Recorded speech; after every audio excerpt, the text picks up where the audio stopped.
Shalom dan puji Tuhan saudara atas kebaikan Tuhan pada setiap kita, sehingga pagi ini dengan izin Tuhan kita boleh bangun dengan sehat, pikiran cergas dan semangat yang berkobar-kobar untuk melayani Tuhan. Untuk memulai renungan kita, mari kita berdoa. Bapa Surgawi, terima kasih atas kebaikan-Mu karena bersama dengan kami sementara kami mendengar dan mempelajari firman Tuhan. Dalam nama Yesus kami berdoa. Amin.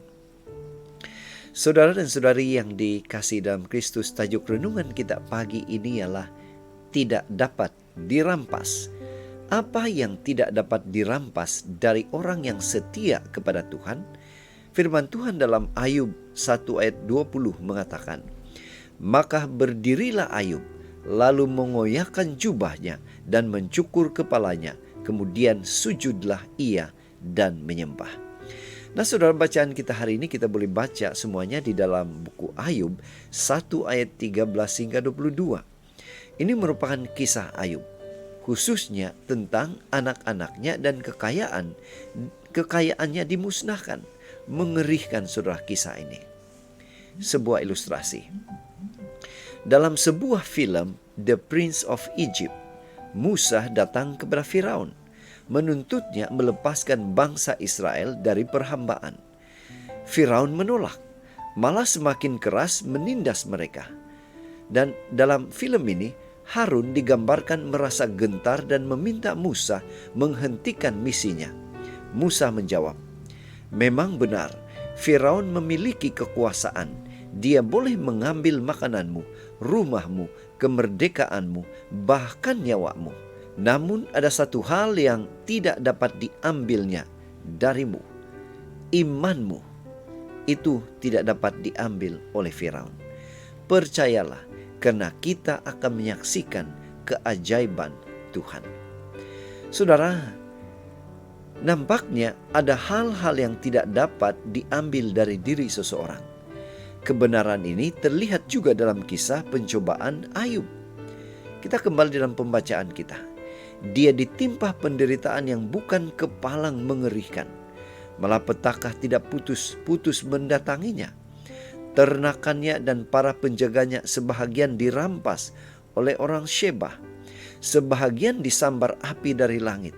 Sebahagian lagi dirampas orang Kasdim. Tidak berhenti di situ, 10 anaknya juga diragut darinya.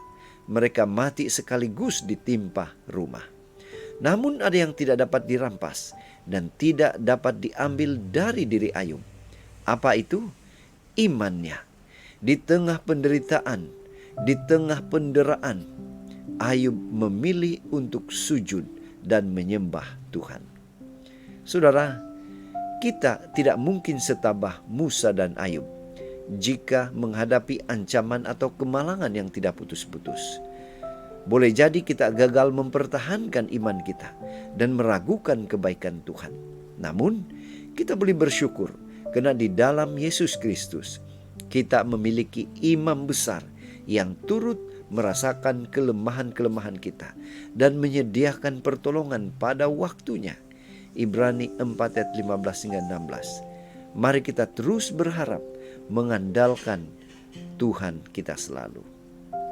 Itu sebabnya pada pagi ini, mari kita ingatkan diri kita bahwa kita boleh mempertahankan iman bukan dengan kekuatan pribadi, melainkan dengan mengandalkan anugerah dan pertolongan Tuhan.